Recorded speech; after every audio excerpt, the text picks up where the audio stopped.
Hello and welcome to another edition of Barside Chat with Maslow. I'm Isaac Thompson, Portfolio Manager, and I'm with Matt Jachimiak, our Chief Investment Officer. And Matt, can you kind of start us off with what you're seeing in the markets today? Sure. Yeah, it's a pretty loaded question, of course, as always. But what I would say, if anyone came off the street and said, "Hey, what's going on in the markets?" I would say, "Well, you tell me what the Fed is doing, and I'll tell you what the market's doing." It's a very Fed-driven market, so the Federal Reserve. People are watching, very intently on when the next or when they will begin cutting rates. Right? So we've been in a very long interest rate hiking cycle. Now we're heading towards a cutting cycle. We just don't know when and how many. So every Fed meeting, everyone's trying to anticipate, is there going to be a cut this period? Or if not, when? And so our next one's coming up here in the next couple of weeks. And the anticipation, again, by the market is that we're going to get at least a 25 basis point, maybe a 50 basis point cut. I'm not sure. But I think what that has really lent itself to is that the market, because it's anticipating that easier money will be coming down the pipe, is that things are starting to unfreeze a bit in terms of the private asset market or alternative market, which we talked about last time being really kind of locked up. And so if we think about private real estate, we think about private equity, we're now starting to see that those markets are starting to thaw. We're seeing more transactions, maybe not where they were a couple years ago, but it's getting better. We're also seeing that the bid-ask spread between where people are willing to sell and where people are willing to buy is starting to come closer. Ultimately, that is becoming a healthier market environment.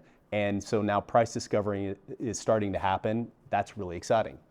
I think the other thing that we're seeing, kind of the dynamic, is that fixed income, because over the last couple of years we've seen interest rates go from 0 to 5.25, and we've seen that across essentially the entire yield curve, is that now we're getting a return from fixed income, which has been positive. We talked about that a couple of times ago.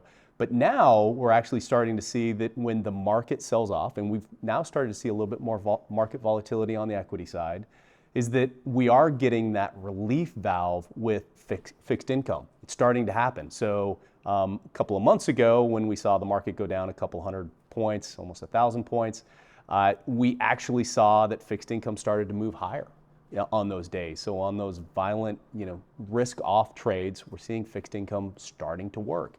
And so again, from our perspective, we build highly diversified portfolios. We love to see that we have things in our portfolio that are uncorrelated and in some cases are actually counter to one another, like fixed income and equities have been in these risk-off trades. The last thing that I think is really interesting and important to our clients is that we're now starting to see on our private asset side, we're starting to see managers who are struggling for capital, both on the real estate and private equity side, now starting to become much more favorable towards LPs or investors, in that they are lowering their overall fees. They're more than willing to have conversations about the fees. And so historically, we've always talked about alternative managers being at that 2 and 20, 2% management fee, 20% carry. A lot of those are now starting to come down. And this might be the beginning where not only does it happen for this cycle because they're trying to raise capital, but maybe once we hit that new mark of whatever the management fee is, we start to see that in perpetuity. And so that's really exciting for us. And I think our LPs longer term, because the less fees we pay means more dollars go to our clients. So overall, those are the dynamics that I'm seeing. I know we also, last time we had asked our clients to send in some questions or stump the CIO as I coined it. And we did get one that was really interesting and I think very timely because the election is coming up. But the question essentially was, if we are seeing, potentially a shift in the White House, either from Democrat to Republican or even Democrat back to Democrat, do we see or have we seen historically, or would evidence suggest that there's any benefit or trading strategy around that if we do see a shift from Democrat to Republican or staying Democrat? And so that's a question to you, Isaac. Yeah, absolutely. And it's a great question. It's something that we dug into and looked at the returns after a White House presidential party change. And the annual returns exhibit no pattern across whether it's red to blue, blue to red, and they follow a similar distribution to seemingly every other year. Dimensional did an analysis of election month return distributions and found that those months also look like every other return distribution. So I think the key takeaway is that there really is no clear tradable strategy around elections.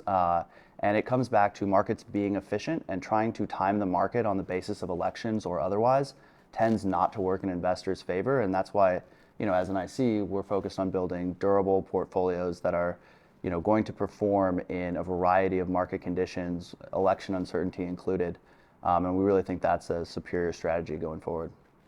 Excellent. And I know we answered that client via email, and I think they really appreciated that answer. So again, I would throw it out to the audience that if you have any questions, we're always open. We love to answer questions and dig into questions, issues, whatever. But with that, thank you again for reaching out, listening to what we have to say, and we'd love to hear from you. Thank you very much.